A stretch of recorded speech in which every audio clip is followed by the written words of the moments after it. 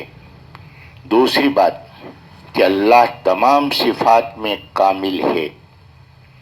تیسری بات حقیقی حکومت اس پوری کائنات پر اللہ کی ہے۔ چوتھا دعویٰ کوئی چیز اللہ کی قدرت سے باہر نہیں، کہ اللہ کی قدرت سے بھی اس کائنات پہ نہیں، بلکہ کائنات تو ایک جز ہے، اللہ کی قدرت تو لامحدود ہے۔ تو یہ چار دعوے اللہ نے فرمائے، اور پھر باقی پوری صورت ان دعووں کی دلیل ہے۔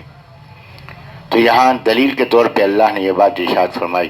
پہلے تو دعویٰ فرمایا تبارک الذی، برکت والی ہے وہ ذات۔ کیا وہ ذات برکت والی نہیں؟ ثنا میں آپ پڑھتے ہیں تبارک قسموں کا، کہ اللہ تیری ذات تو برکت والی ہے ہی ہے، تیری نسبت رکھنے والی ہر چیز برکت والی ہے، تیرا نام بھی برکت والا ہے۔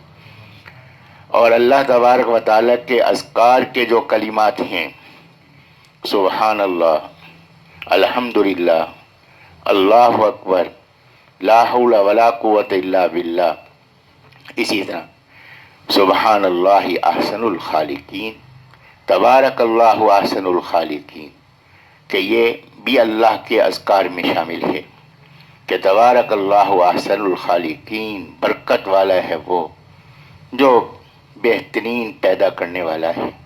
تو یہ تبارک کا ثنا کے اندر بھی موجود ہے، یہ سورت کے شروع میں بھی ہے، سورت فرقان کے شروع میں بھی ہے، اور اللہ کے اذکار میں شامل ہے۔ اور اس ذکر کا، ہر ذکر کا ایک اپنا فائدہ ہے۔ سبحان اللہ، الحمدللہ، لا الہ الا اللہ، اللہ اکبر، اس کا فائدہ کہ حضرت ابراہیم علیہ نبی علیہ السلام سے جب حضرت کی ملاقات ہوئی تو حضرت ابراہیم علیہ السلام نے ہمارے نبی پاک صلی اللہ علیہ وسلم کو پیغام دیا کہ حضرت اپنی امت کو میرا سلام بھی پہنچا دینا اور یہ پیغام بھی دے دینا کہ اللہ کے ہم جواب کے طور پر ابراہیم علیہ السلام کو سلام عرض کرتے ہیں حضرت کی وساطت سے، اور ان کے لیے اجر کے دعا گو ہیں، اگرچہ ان کا اجر ہماری دعاؤں کا محتاج نہیں، لیکن ہم اس لیے دعا گو ہیں کہ اس دعا کی وجہ سے حضرت کی نسبت ہمیں قیامت کے دن نصیب ہوگی۔ آج دنیا کے اندر بھی ملتی نسبت ہمیں ابراہیم علیہ السلام سے حاصل ہے۔ تو انہوں نے یہ پیغام دیا، فرمایا کہ سبحان اللہ، الحمدللہ، لا الہ الا اللہ، اللہ اکبر، ان کلمات کی کثرت کرو۔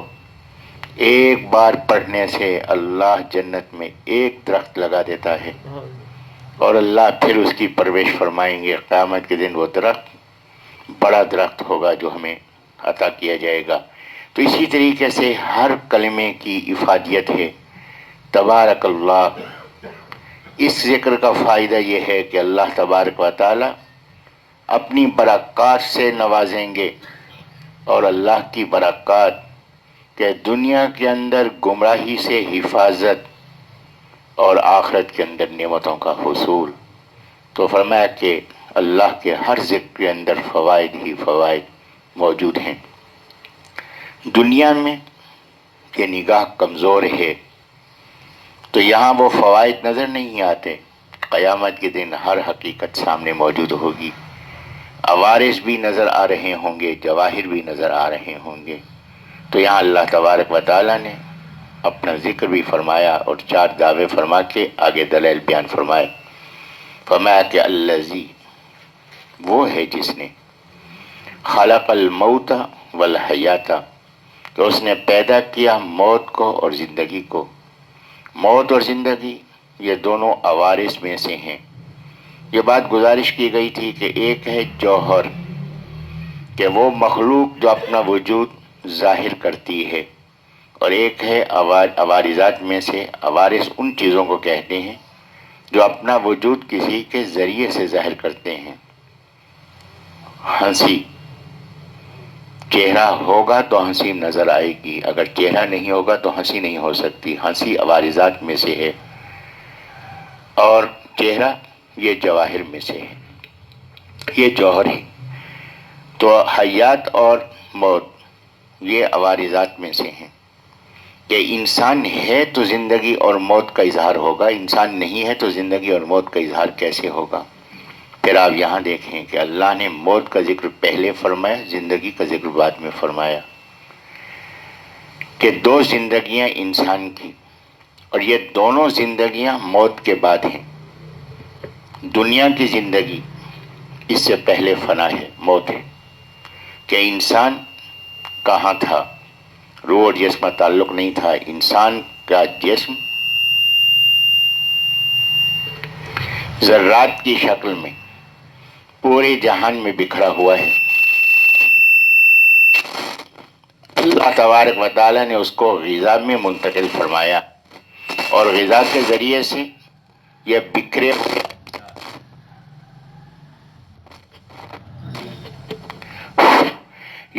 ہوئے اجزاء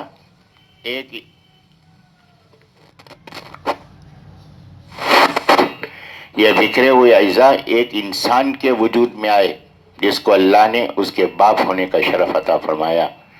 پھر یہاں سے پانی کی بوند کی شکل میں ماں کے رحم میں منتقل ہوا۔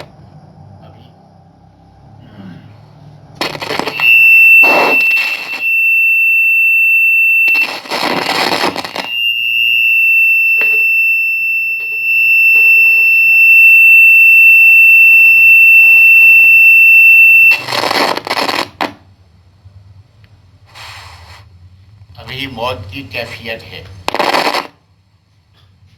اس کے بعد میں ماں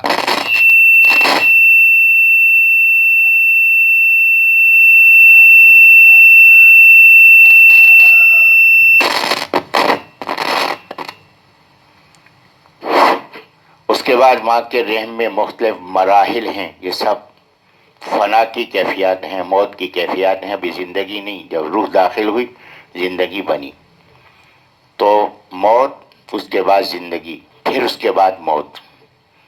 موت قیامت سے پہلے 40 سال کا عرصہ فنا کی کیفیت، پھر اس کے بعد زندگی جو آخرت کی زندگی ہوگی۔